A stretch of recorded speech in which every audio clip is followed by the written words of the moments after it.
Honorable laureates, ladies and gentlemen.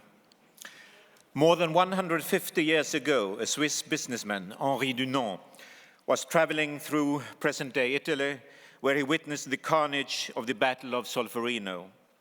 23,000 wounded, dying, and dead remained on the battlefield, and there appeared to be little attempt to provide care for them.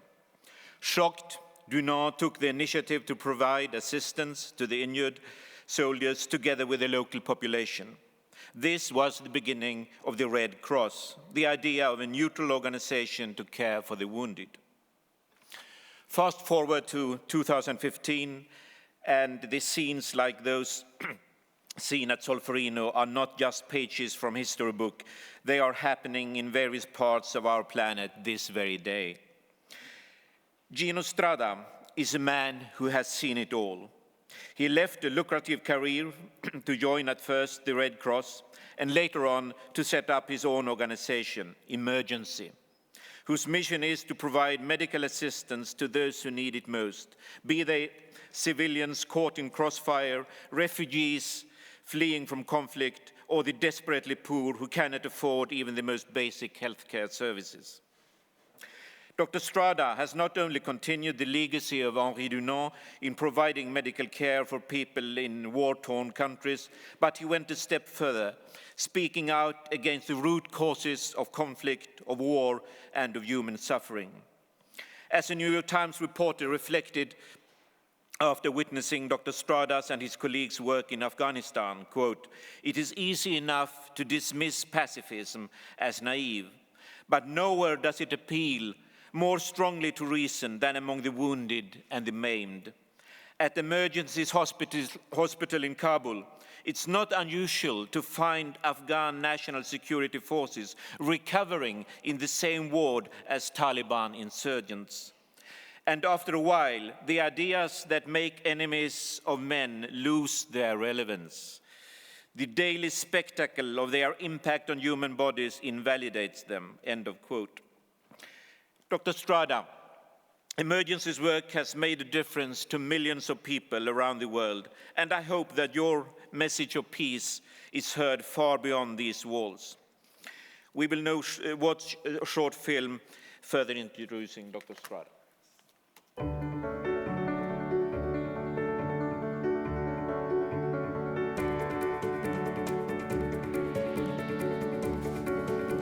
He is an Italian surgeon and an outstanding humanitarian who has provided high-quality medical and surgical services to victims of war for 2 decades.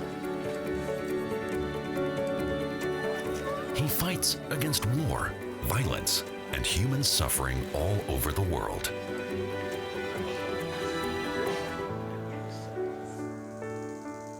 He aims to facilitate appropriate medical care for people in crisis and conflict regions around the globe, and ultimately eliminate the triggers for war and violence. Gino Strada, Italy.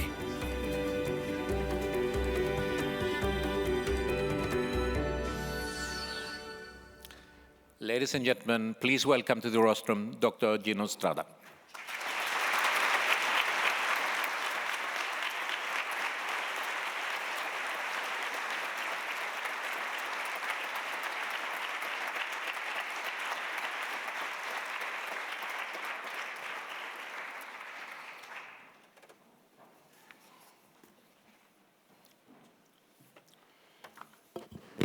Good evening, honorable members of the Swedish Parliament and Swedish government, members of the RLA Foundation, fellow laureates, excellencies, friends, ladies and gentlemen. It is an honor for me to receive this prestigious award that I consider a sign of appreciation for the outstanding work that the organization Emergency has done in the past 21 years in favor of the victims of war and poverty. I'm a surgeon, and I've seen the wounded and the dead ones in several countries in Africa, in Asia, Middle East, in Latin America, in Europe. And I personally did surgery on several thousands of patients, injured by bullets, by shrapnel, by bombs from rockets. In Quetta, the Pakistani city close to the Afghan borders, I met for the first time the victims of anti-personnel mines. I did surgery on many children injured by the so-called toy mines. Small plastic green butterflies the size of a pack of cigarettes. Scattered in the fields, these weapons wait for a curious child to pick them up and play with them until the detonation occurs. One or both hands are blown away, burns over the chest, the face, the eyes. Armless and blind children. I still have vivid memories of those victims, and the view of those atrocities changed my life. It took me a lot of time to accept the fact and the idea that war strategy could include practices like deliberately maiming children in the enemy's country. Weapons designed not to kill, but to inflict horrific sufferings to innocent children and posing a terrible burden for the families and the society. Even today, those children are for me the living symbol of contemporary wars, a persistent form of terrorism towards the civilian populations. A few years later in Kabul, I went through the files of about 1,200 patients and to discover that less than 10% of them were likely to be combatants. 90% of the victims were civilians, 1/3 of them children. So the question arises, is this the enemy? Who pays the price of war?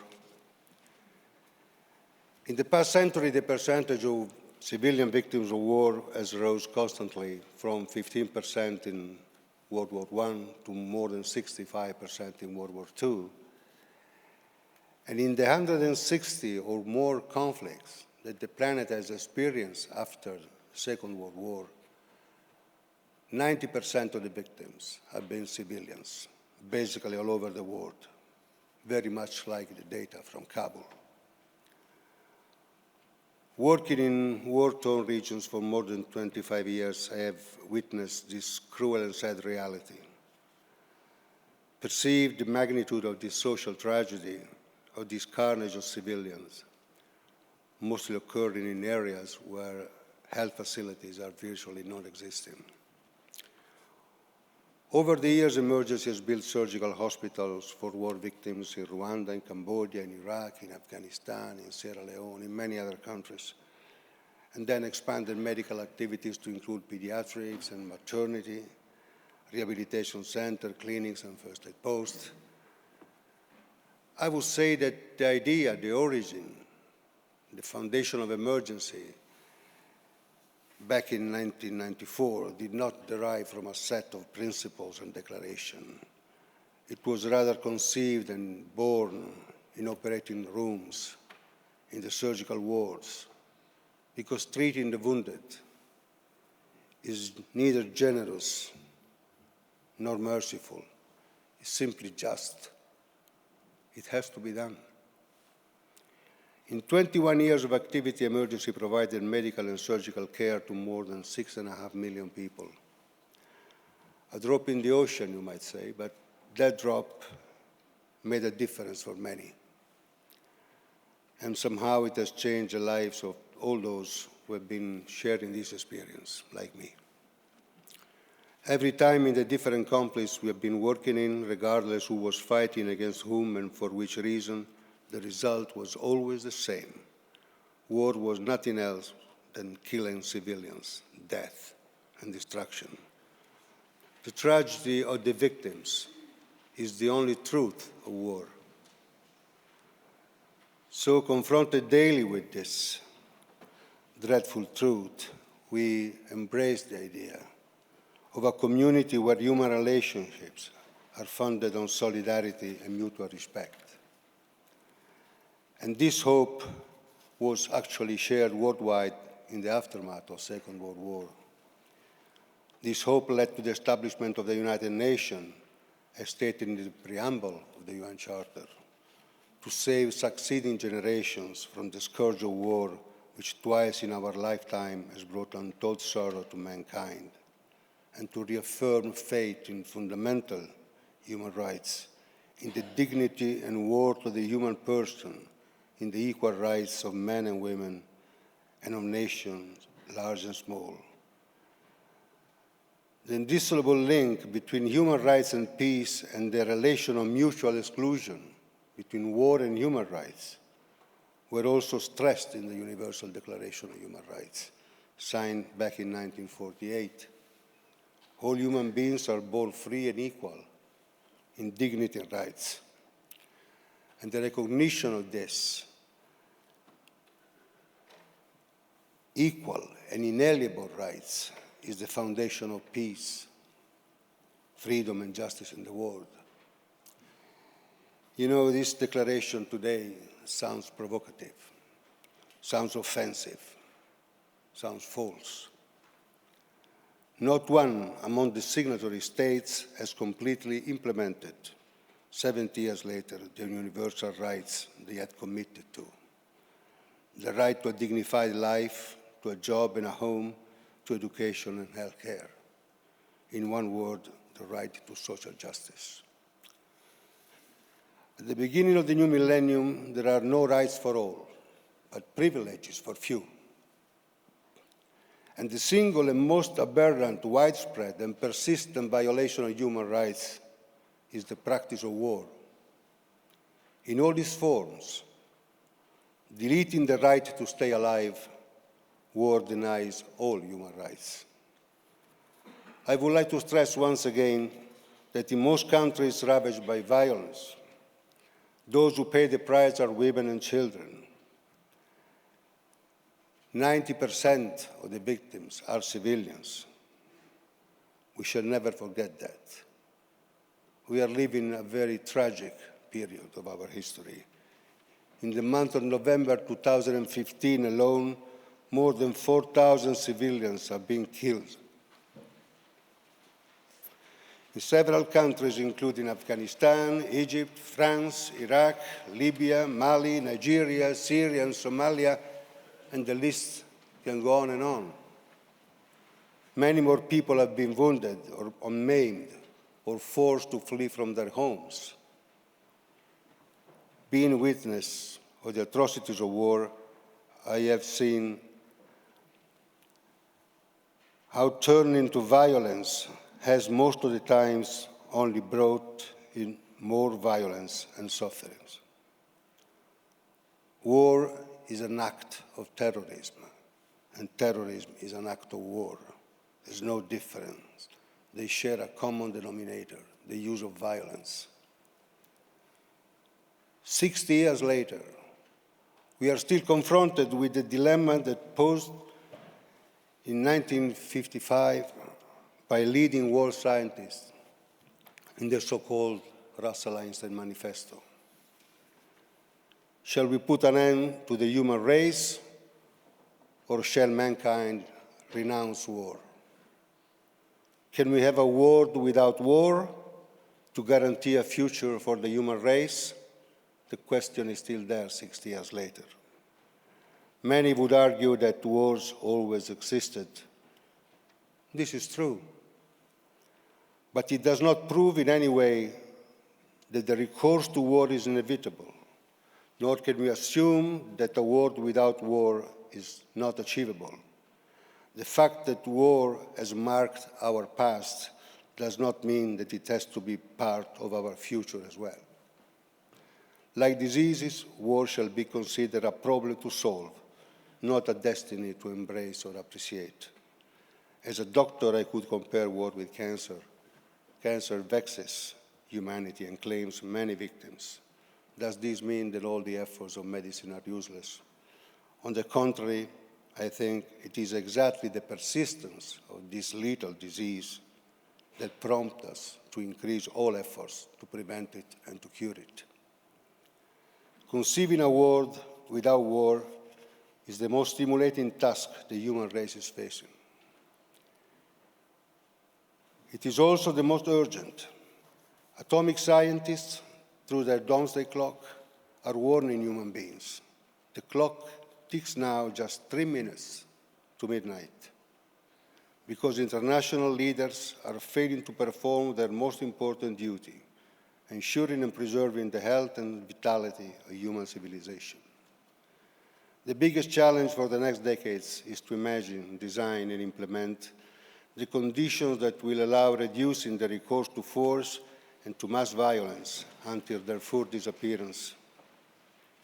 War, just like deadly diseases, has to be prevented and cured. Violence is not the right medicine. It does not cure the disease, it kills the patient. The abolition of war is the first indispensable step in this direction. We might call it utopia, as this never occurred before. However, the term utopia does not designate something absurd, but rather a possibility that still has to be explored and accomplished. Many years ago, even the abolition of slavery seemed utopian. In the 18th century, the possession of slaves was deemed as normal. A mass movement gathering hundreds of millions of citizens over the years, decades and centuries, changed the perception of slavery. Today, we repel the idea of human beings chained and reduced into slavery. That utopia became true. A world without war is another utopia that we cannot wait any longer to see materialized. We must convince millions of people that abolishing war is urgently needed and achievable.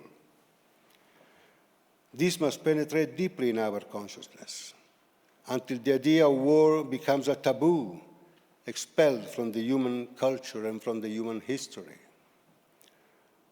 Receiving the Right Livelihood Award encourages me personally and emergency as a whole to multiply our efforts, caring for the victims and promoting a cultural movement for the abolition of war. I take this opportunity to appeal to all of you, to the community of the RLA laureates, to join forces to support this initiative, working together for a world without war is the best we can do for the generations to come. Thanks very much for your attention.